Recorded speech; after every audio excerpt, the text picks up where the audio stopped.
into, both in terms of assassinations and side lanes with the global ultimate, giving protection, as well as the taunt is super effective against her in that AoE shroud that she likes to sit in. The taunt covers that entire range, so you're guaranteed pulling her out of that. Right, and like you said last game, even though you can't hit her with any sort of targeted ability, since the taunt's an AoE, and it also makes her reveal herself since she's auto-attacking you, it's a way to manipulate the rules a little bit and sort of make her play your game instead of having to deal with that in and out of the shadows sort of mini game of guessing where she's going to go. Yeah, a lot of Galio stuff is like that as well. Just like even his Q is good against Akali in that sense, where he doesn't need to be able to actually target her with it, as well as in lane just being a very tanky champion who's going to be harder to pick off, assuming that both those are heading mid again, like we've mostly seen out of these Akali so far. We're getting into the second round of bans now, and it'll be interesting to see exactly how they decide to finish this one off, because remember, this is a very high-stakes game. Like, we talk about seeing Akali, we talk about seeing things in a way that maybe, you know, it's the last day, maybe you want to try and experiment, do something different. These are two of the teams that I say would be the least likely to experiment, the ones that are probably going the most, hey, we think this is going to win, the try-hard mode to make sure that you have not left anything on the table that might have been able to increase your chances. Yeah, I think that's a good point, especially about Akali. Like, this is not just I'm having fun, like potentially with C9 locking first already or whatever. These guys really care, and that shows that they really do think it's indeed a strong pick. And that's why you know that people are going to be going real hard in this game. Interesting to see the Varus left up, considering a lot of people consider it to be one of the best champions in the game in the bot lane. And with all the marksman buffs coming in, none of those really hit what his core items were, whether it was the lethality or the Blade of the Rune King. So maybe that's why his priorities seem to have dropped, and they preferred to target ban the Ashe and the Kai'Sa. But either way, it was one of the champions that a lot of people felt like was good into mage bot lanes explicitly, and they left it up after picking Swain. So that was a little bit of a surprise for me. Gangplank will be the final pick locked in on the side of CLG Academy. They'll put him up there in the top lane, Akali mid, Gragas in the jungle, like you said you were anticipating, and with Varus, Tahm Kench bottom. That's pretty standard for that bottom lane area. As we'll see, the Irelia hovered and locked in on the side of Team Liquid Academy. They say, all right, you can ban Riven away, that's fine. We're still going to play another one of these flashy melee fighters. Yeah, absolutely. And a very, I think got some minor buffs on this patch, and I was talking to Freak beforehand. He said that the play rate of Irelia, excuse me, for professional accounts had actually skyrocketed with this buff that came in. So a lot of people feeling like she had come back into viability after getting nerfed out of it temporarily.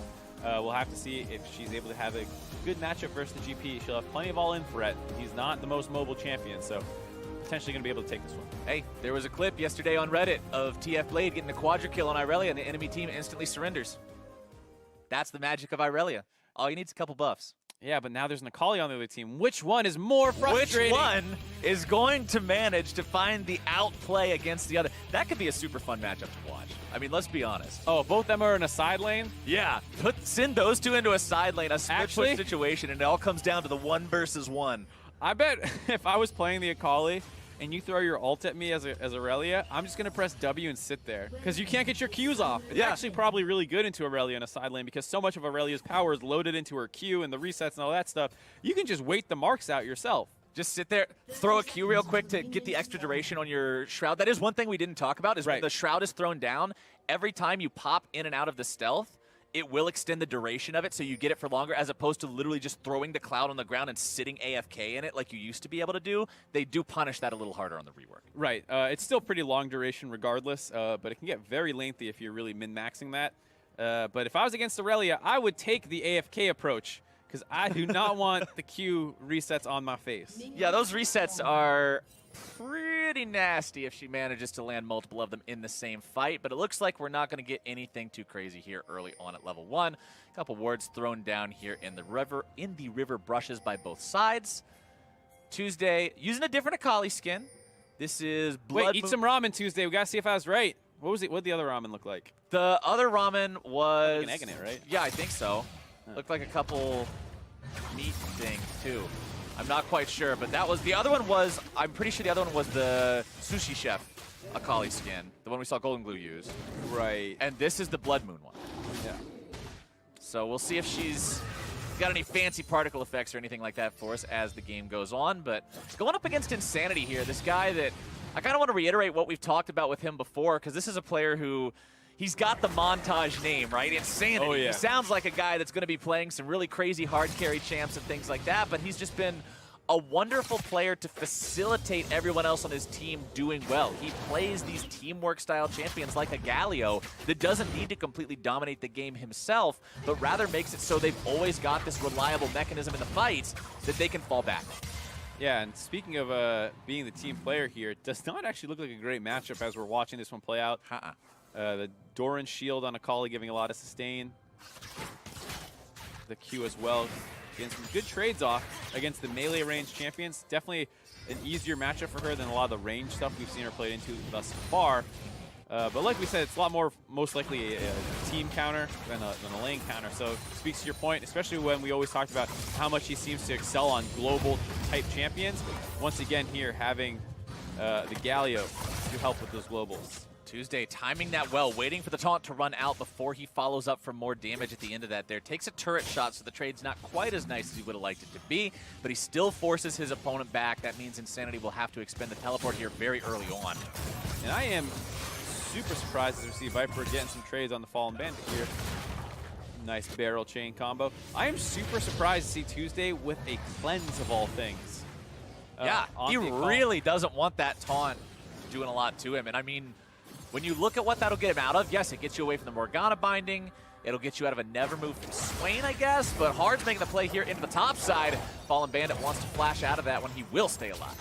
Nice move by Hard, though. Pretty low commitment to just get that out early on. Everyone's going to recall there. Both top laners will TP back in. And then Viper will hopefully be able to take that flash advantage they got to convert into a play a little bit later.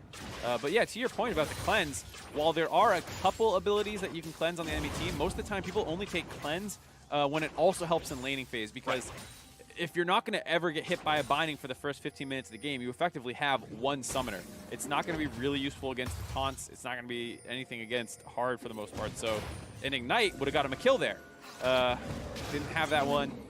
Gonna have to see if that comes back to bite him in the butt, see how much effectiveness he gets out of this. You often saw it versus Syndras, against Elises, people with skill shot CCs that you're gonna want to cleanse off. Like we said, nothing here between the mid and the jungle.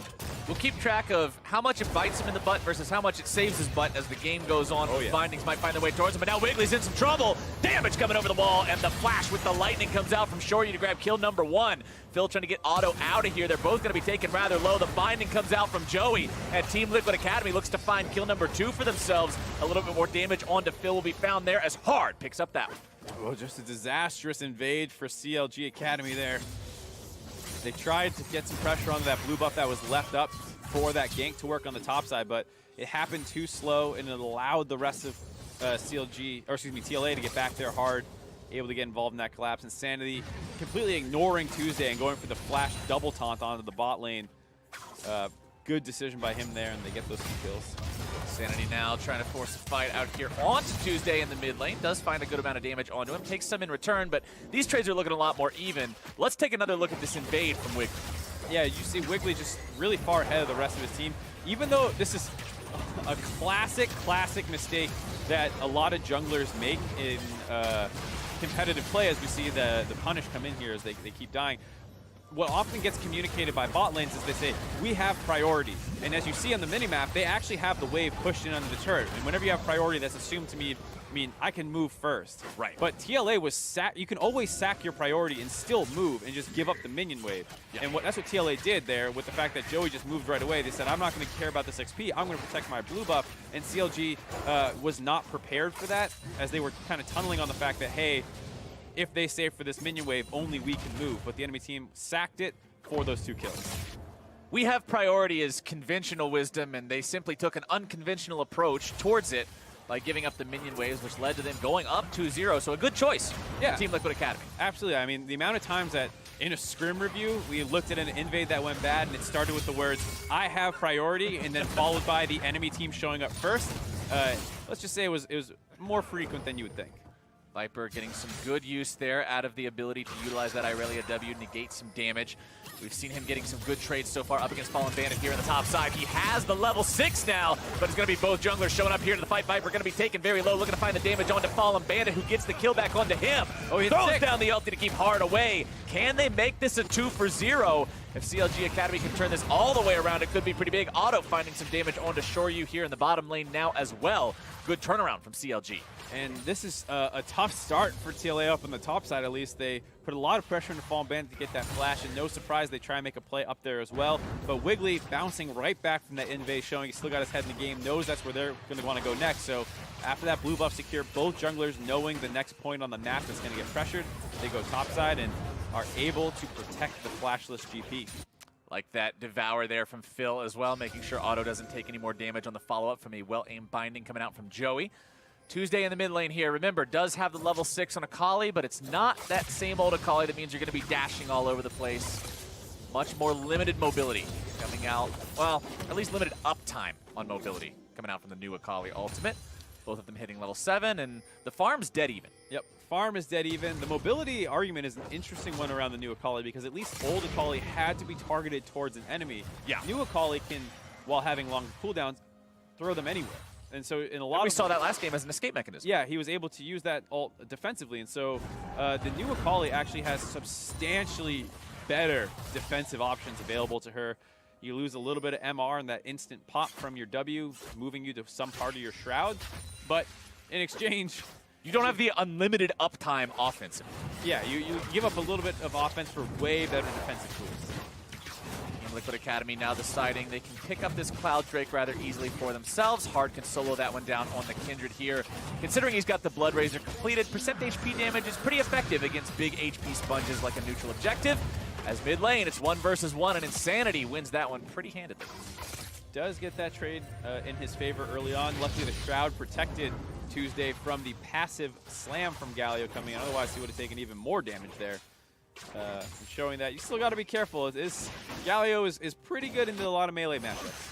Meanwhile, Fallen Bandit doing one of the things Gangplank does best. Walk into the enemy jungle when you have your lane pushed up, tax the small raptors, grab the extra gold on all of them from Parlay with the barrels, and continue to flood that economy early on, making sure he can work towards that Trinity Force. One nice part for him compared to his opponent, look at the inventory for Viper, who wants to build towards that Tiamat to deal with some of the wave shoving potential and wave management that he'll need on Irelia, while Gangplank can just place barrels and go for that Trinity Force power spike that much earlier. Yeah, definitely working out very well for him, as well as a difference in the runes, you can say, with the Time Warp Tonic. I'm assuming this is what Fallen Bandit has, but this is what most GPs do right now, which is the Time Warp Tonic with the Biscuiteer. He actually has a crazy amount of sustain, and while Irelia also has that Corrupting Pot, will not get as much value from it. And I wonder if that's factored into this laning phase at all, with the fact that Fallen Bandit has been able to sustain better through all the trades that we've seen, because there's been a lot of combat up in the top side. And while we have seen the solo lanes break pretty even in terms of the farm and the overall wave control, bottom side's gone heavily in the favor of CLG Academy, as 88 compared to 65 is quite a lead to have in terms of farm 10 minutes. Well, this is exactly what I was talking about when I said I was surprised to see the Varus left up after already locking in a mage bottom laner in Swain. It was one of those matches we were talking about how everyone's saying, well, Varus is the answer to mages.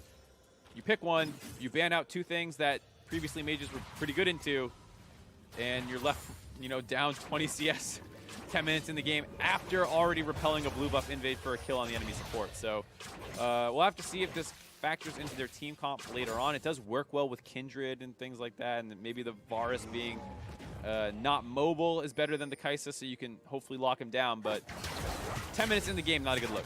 And speaking of Kindred versus Gragas is always an interesting jungle matchup, just because you see Kindred throw down the ultimate in the middle of a fight, and it just sort of becomes this mad scramble for everybody that's even half low HP to get in there and make sure they stay alive. But then Gragas has the ability to say, yeah, no. And everybody just goes flying out of it. So I'm expecting at least one really helter-skelter team fight by the end of this one, as Wiggly comes around the corner looking for some damage here onto Insanity. He's going to be able to find the taunt onto 2, but he'll likely go down rather rapidly here. There's your Lamb's Respite. Oh, there's no! your knockout. Oh, baby, did I call it, as Team Liquid Academy loses their mid laner there in the mid lane fight, as Otto has to flash away bottom side. Shoryu and Joey looking to find this 2 versus 2. Otto going to be taken very low, but now Shoryu's also going to watch his own health bar. Very, very low on this one. Nice sidestep from Auto. The fancy feet facilitate the kill as CLG Academy will look to maybe make even more happen here. There's 3 members of TLA in the bottom lane with half health or lower. They want to collapse onto this one. Fallen Bandit's already got himself a barrel, wants to chain these together. Goes for the triple and can't quite find it. TP going to be coming in now to make sure TLA doesn't lose anyone else. Insanity makes his way down now back into the fight that he was removed from earlier so forcibly. And CLG Academy decide, nope, we're not doing this invade thing again. Everybody out. It was a nice play overall, though, because they also got the extra TP out of Insanity, forcing it down to the bot side to protect his bot lane. A little dicey for a second there because they were posturing that dive, and Otto and Phil were actually relatively low. So Viper made a good decision to threaten to aggress onto the 2 members down the bot side there, and they back off. But it all started with this play, and like you said, this is why the Gragas is seen as a counter sometimes to the Kindred. He comes in, has the ultimate to save Insanity. Insanity wants to get his own ult off to give them the knock-up, but he just gets popped out of there by the Gragas. That's the first kill. Some heavy trading as, hold on, another TP down the bot lane. Shoryu's finding himself on the wrong side of these two now. Has to get back to the safety of the turret, but is quickly devoured. And that means he's a tongue lash away from death. Phil picks up the kill. Phil with the kill. Not a bad play by the Tom Kench, transporting them down there for that. Seeing how much damage he's able to do despite that. Here we see Joey trying to use those Moby boots with the Cloud Drake to get involved in that fight, but just a little too far away. Well, wasn't quite able to find it, but still some good damage coming out from Insanity there. You saw he did even get the passive smash down during the brief half-second the Akali was visible thanks to the taunt, as Wiggly will move up into enemy territory just slightly to clear out some wards here. 0, 1, and 2 on the Gragas, 1, 0, and 1 on the Kindred. Both these guys involved in 2 kills for the team so far, as Team Liquid Academy has their sights set on that Rift Herald. Looks like no one will be able to stop them from the side of CLG, as Wiggly and Tuesday will look towards the bottom lane yet again. And the pressure from this bot lane that they've had all game long, up to a 40 CS lead now for Auto. And it looks like it might result in the first third of the game as well. Mid lane priority roaming down there, able to stop them from getting in. Tuesday just continues shoving everything up here in the mid lane. We'll likely see that bottom lane rotating around now to one of these other positions, as Hard does a good job stealing away that enemy blue buff, grabbing himself a little bit more control, a little more EXP and gold. And of course, infinite mana is not really a bad deal either. 2 marks of the Kindred up and running for him. About to get a third here, I believe. Does collect that. Remember, 4 is the magic number for the range. Hard wants to get himself away. He draws the turret aggro, pops the ulti to make sure he stays alive, but the gangplank all coming down nearly takes him out. The flash into the parlay means he's out of there. Insanity ult or not. Surprising pathing there by Hard to try and get out of that situation. Ended up putting himself in such a worse spot than potentially just jumping out to the right side to meet up with Insanity. Takes a lot of turret aggro, split the focus, so he's in the dropping down there.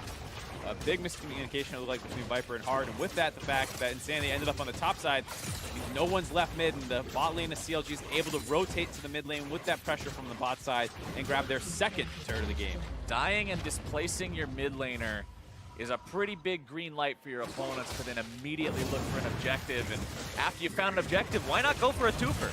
Yeah, absolutely. Get everything you can. TLA was doing, I think, some smart stuff overall in terms of kind of splitting the map to get the Rift Herald. They got another mark onto the Kindred, and all that was good play. Just what looked like one small error cost them huge in that sequence. We'll see if they can get some value out of that Rift Herald they secured earlier. They will almost need you to make sure they don't lose too much tempo here. 15 minutes in, down a couple thousand gold. CLG, not only are they ahead in kills, but look where the kills are at, Mark. 2, 0, and 1 on your gangplank. 1 kill also onto the Akali. Granted, 2 kills are on Tom Kench, which isn't exactly ideal. But considering these solo laners that have so much snowball potential are getting that ball rolling, you can't complain. Yeah, and with Tom Kench, it's not too bad. You see Otto still up about 1,000 gold over Shoryu just from the global gold, as well as the CS advantage. So you might want those onto the Varus, but he's still very far ahead of his opponent, just over 15 minutes into the game. And Tuesday has now moved into the side lane with the Varus on wave clear duty. And when you look at the top laners, even though the gold on them was only 500-600 apart, the big thing I'm looking at is not just how much gold this is, but what that gold translates into, because the Gangplank's already sitting on completed Trinity Force with the pieces of his Ninja Tabby being built next. When you look over at Viper, he's got completed boots, he's got the Tiamat, he's got pieces of Trinity Force, but that ever so important power spike is not there. So Fallen Bandit has a lot more combat power. Absolutely the case, and you can see, I think TLA is trying to avoid some of these matchups now. Like you said, with that Triforce gun, they put their duo lane to match up against him, as well as grab a turret with the help of that Rift Herald. Otto is going to be shoving up in the mid lane, and this is going to be one of those games where it feels like lane assignments will be very important. Who needs to match who in order to kind of advance each game plan? I assume you actually want GP versus the Galio of all things. Which means Aurelia versus Akali. Which is what we were hoping for. Just like we were looking for. Well, we'll have to see if that actually ends up being the case. We got it right now. CLG feels like they're far enough ahead to feel comfortable going for that blue buff steal again.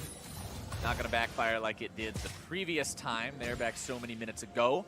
As more vision's going to be dropped down. I like the fact that they're trying to set this up, facilitate Tuesday's split push, make sure he's safe as he pushes up like this, but a good job from TLA clearing out that vision, keeping that map dark, so that Tuesday has to be ever mindful as he continues pushing up towards this tier 2. Wiggly again looking to clear out some vision there as Otto uses the Blade of the Ruined King, trying to get himself away here. Now as Bard continues the pursuit after him, wants to get another auto attack down there. Slow's going to come through. Gangplank ulti also gets dropped down by Fallen Bandit to stop the chase from TLA. Fallen Bandit now on the front line against Viper, looking to find even more damage here. Finds a nice barrel into another parlay. Fallen Bandit's going to be taken very low. Viper kept alive by the power of the Lamb's Respite, but not for much longer. Fallen Bandit going to be taken nearly down to dead now, as well as Joey gets taken down below half HP.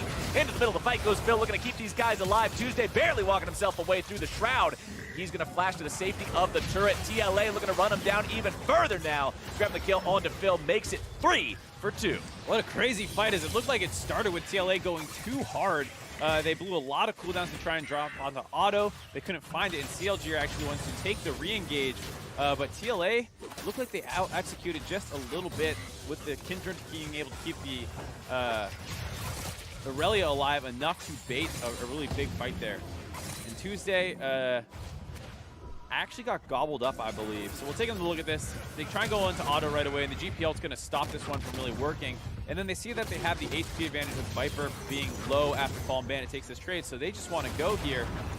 They forced the ultimate from the Kindred, just getting it off in time. But during that, they kind of left Otto to die as Shoryu went hard on him to finish him off. Watch Tuesday here. As soon as he goes in, kind of gets gobbled out. He wasn't quite in the Shroud yet, I guess, and was going to get focused down. Either way, ends up being a 3 for 2, excuse me, as Phil ends up dropping there. And we see some divergence in the build paths now, as Tuesday has completed a Sheen, most likely working to a Lich Bane, which we did not see out of Golden Glue in the previous game. A lot of people are still working on the build path of Akali, and it's probably one that's going to be very variable depending on what you are playing against. But I got to say, the Tuesday Akali looking a little sloppier than the Golden Glue one. Haven't seen any of those backwards E's to get into safe trading patterns. He's kind of been going for those long-range ones and not really connecting as often with them. And considering the Sheen doesn't actually give you any combat power itself aside from the proc, it's just a mana stick. Yeah. He doesn't have the ability to insta-clear the back line with a single 5-point strike as well. So it will take a little bit longer for him to push these waves out, especially going up against somebody like Insanity, who will be able to have quite a strong push of his own. CLG Academy just needs to make sure that they're tempered in how they're doing these fights. They went a bit overzealous in the last one, despite the fact that they had the gold lead and Team Liquid Academy was able to make a nice punish there. Got to applaud them for that, but at the same time, CLG needs to be very mindful, like you said, of where their AD carry is, exactly what you're doing as a 5-man unit to make sure nobody gets in too much trouble. As the Tahm Kench ulti comes here into the top side, they will not collapse onto Insanity in time, but scaring him away may set them up with enough of a chance to take down this tier 1 turret. See if they bought themselves enough space. This is the advantage of the marksman in the mid lane, being able to clear those waves right away. Use the Tahm Kench to get into one of these side lanes, grabbing their last outer turret for themselves. And TLA are going to try and answer back in the mid lane, but it looks like there might be a collapse coming in from the Akali in the top lane. only have Akali and Gragas. It won't be enough of a collapse. The rest of the team heading over now. Team Liquid Academy will not find that tier 1 for themselves, and that's the power of the Gangplank, right? Oh, yeah. Always call in that ulti anywhere on the map, clear the wave out, and stop the objective push. Means CLG Academy do come out on top in that one overall, but another objective has spawned, and Team Liquid Academy want to make this Drake their own. They decide to already start on the aggro here, bringing it down below half. CLG's hanging around, but it looks like they're going to decide this isn't worth it. Tuesday goes for a quick shuriken over the wall just in case there's a chance of the Miracle Steal, and Hard secures that one for the side of Liquid. Yeah, CLG opting to kind of give that one up to reset on the map first and see if they can get some more tempo for themselves. And despite that last fight not really going in their favor, I think CLG is still pretty well positioned for this game overall. The GP is completely online at 3-1-2, and he'll be a monster team fighter later. And your Varus, like you said, yes, he did get popped in that one fight, but you have the Tahm Kench to keep him alive, ideally, in the future. And if they don't tunnel quite so hard on finding kills against the Kindred, where you need to play things slower, they should be able to take a lot more of these fights. Varus hitting that second item in the power spike as well. Rage Blade completed. It's really scary when he gets plenty of auto attack time off in the team fights like that. Granted, it can be a little bit difficult when you've got Irelia jumping onto you and so much pressure onto you individually to try to kite her and deal with that. So CLG as a team will have to address that issue if they want to make sure he has that free firing time onto the targets like the Swain and the Galio. Viper will pick up that blue buff for himself. Does have the Trinity Force plus the Tiamat plus the Ninja Tabby. So considering that farm advantage he's got over the Gangplank, he's doing all right for himself. The CLG Academy will not be able to find the Baron early. I like the attempt, though. It's a pretty low-cost, high-reward play. If the enemy team is not really ready for that, you might be able to find that for free. They don't. Push, go back and push a mid lane, and we'll have to see if they try another one of those global side lane plays with the fact that they usually push out faster. Maybe on the Galio, though he's pretty tanky. And unfortunately, we got the Irelia back against the GP. No melee carry 1v1s is, Phil. Phil in some trouble, though. Hard finding a good amount of damage onto him. Takes him down to about half, but of course that will regenerate a little bit thanks to the thick skin. Wiggly wants to go over the wall, find some damage with the Chains of Corruption coming through here as well. Early stopwatch from Shoryu, and he's not going to be knocked back because the cast isn't quite at the right angle. Fallen Bandit makes his way into the fight, finds a nice barrel onto multiple people. Shoryu still going to be taken very low here in the fight. Viper also off the side.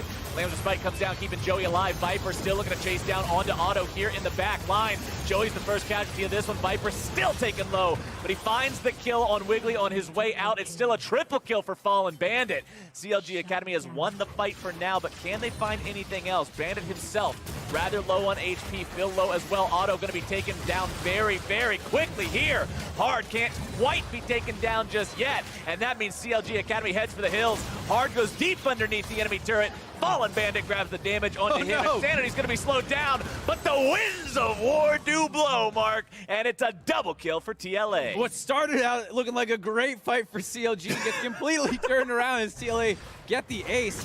They're trying to be a lot more non-committal on this approach, as they know that this time, Hard has that ultimate. They'll be able to keep him alive.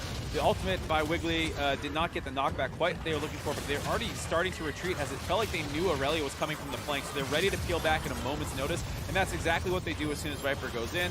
Otto kites this one out very well. Phil is there to support him, so Viper's getting chunked out, and Tuesday's just running distractingly on the backside, but he starts eing the other way, away from his team, and so instead of kind of kiting towards his team and potentially finding more kills, he runs away and gets cleaned up by Hard, and then Fallen Bandit takes an auto trade here because he thinks Phil is going to be able to collapse in time to help him out, but the taunt by Insanity stops the Tahm Kench from really being able to help him out at all there. Fallen Bandit tries to protect him, but his barrels are getting hit instead.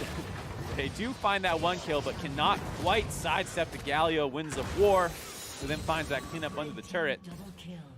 That one got a little crazy. I like the overall plan by CLG. Kite back and largely protect Otto while Tuesday does Akali things on the backside of the fight onto anyone who is getting distracted by him. But Tuesday needs to make sure that he ends the fight by regrouping with his teammates, not kiting the wrong direction. Maybe it was just a misclick on his E that sent him that way, because I don't think he was, or he was once again tunneling too much on landing the E on a target who was on that side of the fight. sadly probably need another look. My eyes just aren't what they used to be. There's a lot going on in fights like that. I feel like let's blame. Can't always. Yeah. Let's blame it. It's a new champion. The fight. Okay, it's the Kindred aspect of any team fight. Any game that has Kindred in it, the team fights are at least 50% harder to keep track of what's going on because Lamb's Respite is just the okay, forget about it, everybody go crazy button. Yeah. Because everyone has to go into the middle of that thing. Everyone saves cooldowns for right when it ends, and you have just such a moment of chaos as soon as it expires. It's just a very difficult ability to keep track of sometimes. And now, we're going to have the fight on to Fallen Bandit here in the bottom lane. He can't quite find the damage, and Hard will not go with him. That's 1-for-0 going the way of Team Liquid Academy. Yes, TLA finally find their own kind of play that they force themselves. This time around that actually works. A nice pick off onto the GP. No summoners up for him, so made a pretty easy kill once he started running up into that river and bumped into the Kindred, but not really much to get off that. I guess Viper will probably be able to take this bot lane turret for himself, but CLG still have firm control of the top side of the map that they've had ever since they've put their dual lane into that mid. What have they found from that control? Not a whole lot just yet. We saw the Baron sneak attempt earlier that didn't grab them a whole lot. Team Liquid Academy now grabbing the mid lane tier 1 from their opponents. That'll tie that overall turret count up at 3-3. Both sides still yet to pierce the tier 2 line. But with those tier 1 turrets down all across the map, that means that both sides now have that chance to go deeper into enemy territory, set down those wards, make those rotations. And when the game's only less than 1,000 gold apart, whoever wants to be the hero of the day and make that call and set up that play could determine the pace of the game. Yeah, and we talked about this kind of being the highlight match for the day, the second and third seeds fighting for the right to get that bye, and the match has thus far lived up to expectations. Lots of very close fights. And like you said now, basically even gold, even turrets, even kills. CLG wants the Baron though. They really want to go after this Baron. A control ward over the wall from Hard is going to stop them for now. But I like the fact that they're going for it. They're not just sitting there saying, okay, what do we do? They are making a call. It's unfortunate for them, though, that the call is being read very well by Team Liquid Academy. Yeah, and I like what they're thinking because they're down a TP advantage against Viper here, and so Fallen Bandit and the rest of CLG kind of ran there, starting the Baron, see what's going to happen. Maybe they can get the TP out of Viper, but it didn't feel like they were actually going to get that commitment from him, so they back out right away, and Fallen Bandit continues down to this bot side to grab that. His TP getting close to being up, but still a lot more available by CLG, or by TLA, excuse me. And I wouldn't mind seeing TLA make a tricky play with all these TPs. You can maybe hard commit for the GP and then TP back from the Baron pit if they try and go for that trade. It does feel like TLA have a couple more options for the next couple minutes. Stormrazor also completed now on the Gangplank. A pretty big purchase for him, considering Gangplank's not one of those champions that's going to be auto-attacking constantly most of the time anyway, right? It's shoot a barrel, wait a little while, shoot another barrel, so those barrels are almost always going to be crits. Yeah, I mean, the marksmen, a lot of them do like it because it is a single item power spike that basically turns you online by itself. GP just likes it because it perfectly kind of fits his play pattern with his parlay, his barrel chaining, and all that. So, huge item on him. Also spikes really hard because it doesn't force him to buy any other crit. He doesn't need to. You're allowed to buy Lethality, you can buy Guardian Angel, you can buy whatever you need, really. Tuesday continuing to push up here on the top side with that Lich Bane completed, working towards the Zhonya's Hourglass now. This is what we saw come out as item number 2 last game for Golden Glue. Very important, especially on these divers, on these assassins, to have some sort of an out or at least a pause button to make sure that you have some exit strategy after going in. Yeah, and this is a case where, you know, last game we were talking about how many squishies there were on the map and how fast those fights are going to go. Here, both teams actually have a fair amount of tankiness and survivability within, you know, with the Galio, with the Kindred, the Morgana, and the Swain, all having kind of defensive tools. DPS will be very important. Liquid Academy trying to make the play onto Otto, but he's going to be kept alive in the Devour, and now Team Liquid Academy going to turn their attention on to everyone else. Fallen Bandit also getting himself away. Piercing arrow comes out from Otto at the end of that. I want to make sure Hard goes below half HP, but honestly, for as big of a go as that was from Team Liquid Academy, everybody from both sides got out pretty well. Yeah, everyone had to run through that big Aurelia ult 3-man, but not enough other CC landing to chase down on the more kills. And now CLG has to be a little careful. They've gotten control of the river, but don't have control of their mid lane. Crab is up, so you kill the Crab. CLG Academy maintaining control over that. Have a little bit of extra vision, bonus speed around the Baron pit. Gunblade finds its way onto Shoryu. There comes your Shuriken as well. Tuesday really looking to find this last bit of damage here. Galio ultimate comes through, making sure Shoryu doesn't get finished off there at the end. Wiggly gets bound up here in the front. Viper able to find a stun down onto him, but remember he's got no ultimate here in the middle. Stopwatch also going to be used, keeping Viper alive, but now he's got to be careful. Black Shield down onto him. Viper already bursted down. Before Lamb's Respite is able to keep him alive. There comes your shutdown. Fallen Bandit grabbing the kill now down onto Insanity as well. Shoryu trying to escape off to the side, but Tuesday wants to make sure he rounds him up and makes this 3. Shoryu trying to buy himself a little bit of time, flashes away from the Shuriken, but Tuesday is still in hot pursuit. Phil decides to go for the Devour, bring him ever closer to his opponent. Shoryu, it's Swain's wild journey towards the enemy base. An execute is probably the best thing you can hope for. Tuesday will try to deny it to him, goes for the Shroud now, but the execute does go. Yeah, that's the very sour cherry on top of a very bad Sunday for TLA, as they are probably going to lose the Baron here. Hard is in range, though. This could be a pretty big steal for Team Liquid Academy. Hard goes over the wall, but he goes over very early. Now he's a play with DPS.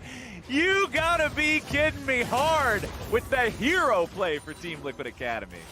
Oh my God, I can't believe that worked. He got in and out. He hopped over the wall around 3k damage, and it felt like no one on CLG wanted to hard commit onto him. They mostly stopped damage on the Baron, a couple of random auto attacks thrown in there, but for the most part, it's the rest of Hard just doing the damage and drops it down, gets the kill, gets out, and TLA stay alive in the game after losing a fight in the mid lane. He just jumps over the wall, says, why the hell did you guys stop DPSing this? Fine, I'll do it myself. DPS is the thing for 2,500, bursts it and leaves. Yeah, I mean, there was some like other spare damage, like a piercing arrow went through and like maybe a GP barrel, but yeah, Hard just takes that one down. Well, wow, they're 5-manning, trying to get the most out of this Baron with the bot lane push. Games like this, swing moments can decide everything. And if there's a swing moment so far in this match, Mark, that is 100% it. Team Liquid Academy now putting their best foot forward, trying to go on the offense here against CLGA and see if they can make something happen in the bottom side, pressuring onto this tier 2 line. Baron buff means you should be able to break tier 2s. They're not that hard to take when you do have that extra pushing potential. CLG Academy will hold the line for now. Yeah, and that last team fight by TLA that they ended up losing that kind of led to that whole Baron situation was fought pretty poorly by TLA, all things considered. The Galio ult was used early on a target that was already out. The Kindred ult was late and could not save Viper. And so now with the gold that they got from the Baron as well as the pressure, you have to be a little worried for CLG here that they're going to need to really find some good fights because you can't count on TLA always making mistakes like that. So both teams still very pressed to make the right play. There's so much outplay, like you said, with the Kindred, with the Galio, the Akali, the Gragas. All those have such high variance in how their abilities work out. And it's sort of along the lines of what I was talking about earlier with how close the game is.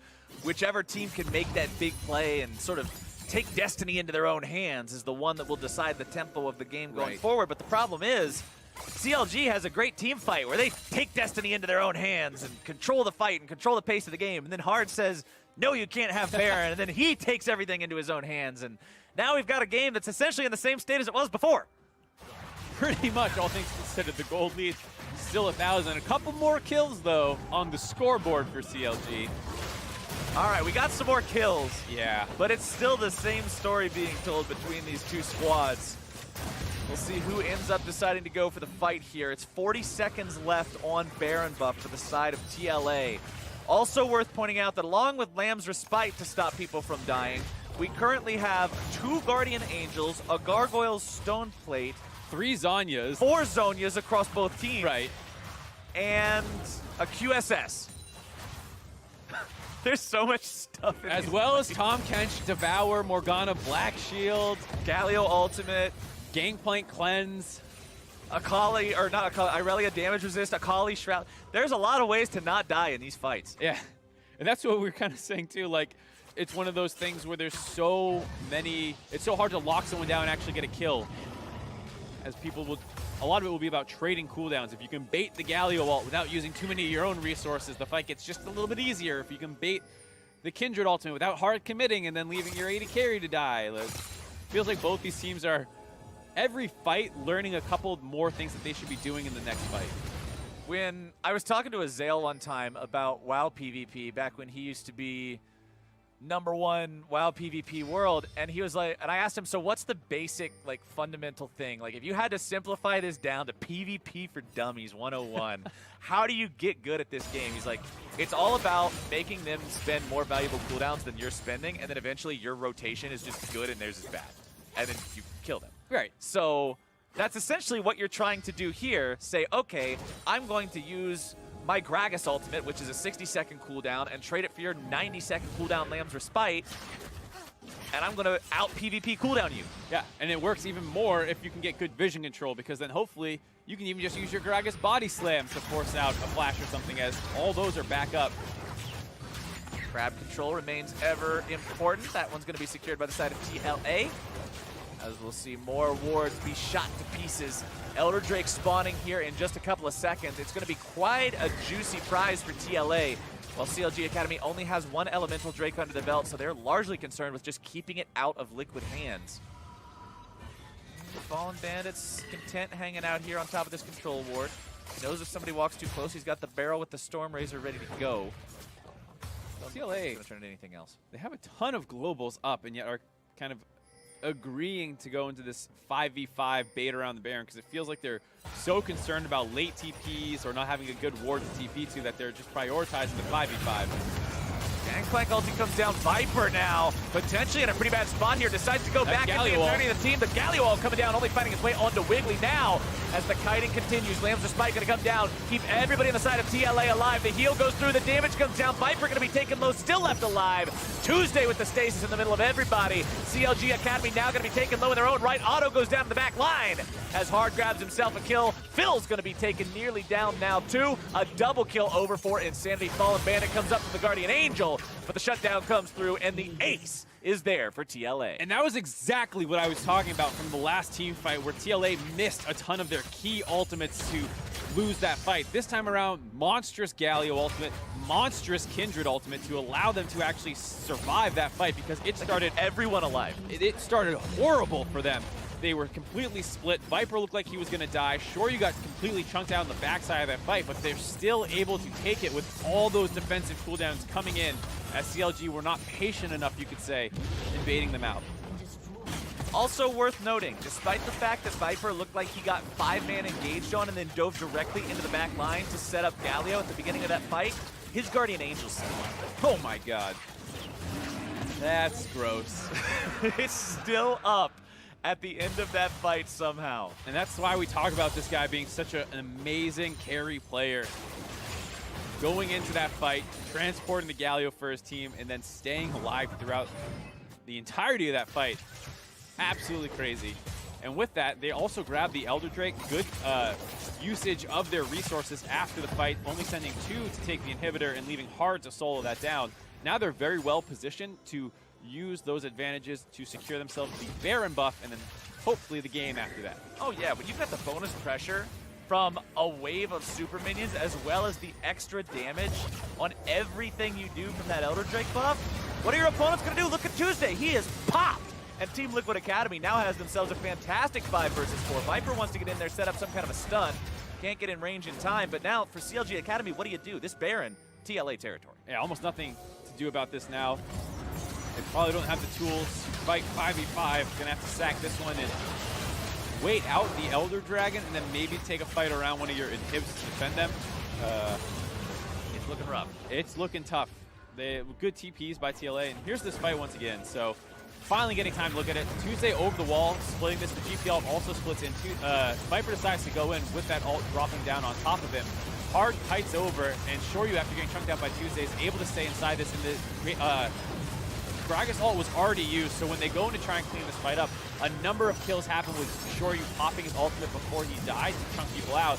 And then Hard is left alive in the fight. He has a very offensive build with Blade of the Rune King on the Kindred, and so he's going to stay as effectively another carry in this fight. And as we jump back to live, we see the base being absolutely demolished as the top lane is destroyed. Inhibitor turret and inhibitor both go down there. Team Liquid Academy still continuing this push. They've got the Baron for 2.5 minutes. The minions just bombard those Nexus turrets. CLG Academy will do everything they can to try to defend this one, but honestly, there's not much to do. Team Liquid Academy will just maintain control over this area. They get the Gangplank ultimate already. Knowing that's out of the way, that's a pretty big team fight tool. The push keeps moving forward. It's still coming at them as Viper will once again provide the dive. He'll set up the Galio. He'll find the damage. And Team Liquid Academy with an Irelia triple kill will take down CLGA and find themselves a ticket towards a bye. And no redemption for CLG either. It's got to be a pretty bitter taste in their mouths towards the end of the season. Like you said, not getting the bye, not getting the redemption, and also just the way it happened with the loss of the Baron and everything. That's a game that they're going to spend a lot of time thinking about. At the same time, Team Liquid looked good in this one. Team Liquid looked like a team that deserves to have themselves a playoff bye. We talked about how Cloud9 proved, yeah, this is why this team has been at the top all split at the end of game number 1. Team Liquid looks like a team that says, yeah, we're right there too. Yeah, I think there's a clear top 3 in Academy right now, and that's why the rest of the teams are looking at this game being like, all right, for seeding, I do not want to have to play CLG Academy in the first round because they looked very strong. You said TLA looked like they definitely deserved the bye, but it wasn't easy at all for them as this was a back-and-forth game the entire time. Yeah, it was so close for so long, and honestly, you got to just take a look at how some of these plays worked out here. Let's take a look now at one of those. Yeah, and this is one of the ones that TLA won while playing it well, and we're talking about baiting cooldowns and things like that. So you bait the Zhonya's out and trade for the Varus ultimate, you try and kite it back, and you disengage this fight because the enemy team has the cooldown advantage right now, and it looks like they're going to get onto Fallen Bandit, but the team does a really good job kiting out, and Auto, with 2 items at this point in the game, is largely unfocused and allows him to take down Viper pretty quickly, but there's the Akali kiting out to the wrong side, Eing backwards because you want to land the Shuriken, but guess what? Now you're away from your team, and it's a 3-for-2 with a full health Galio and a Kindred who is very, very strong as well, full health, and is going to be able to take this auto attack trade versus auto, find the kills, and then they're not safe under turret with how tanky this Galio is. He can charge right in there and tank the turret up while Hard drops a lot of the DPS, does die, hands over the shutdown, but the double kill with the Winds of War, very pretty end of that fight. And let's not forget the fact that this game very easily could have told a different story if not for one man, one blast cone.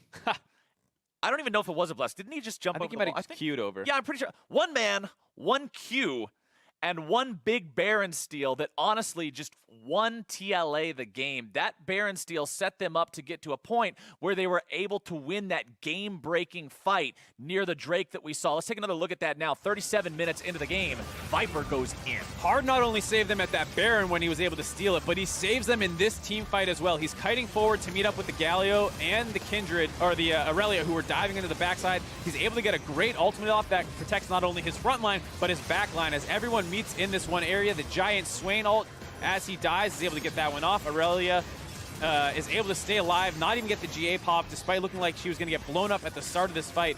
And TLA play this fight so well to be able to get through this and pick up clean ace this time around, as they were able to land all their ultimates compared to the previous fight that they had lost. And there you see, it was completely in CLG's control for most of this game until...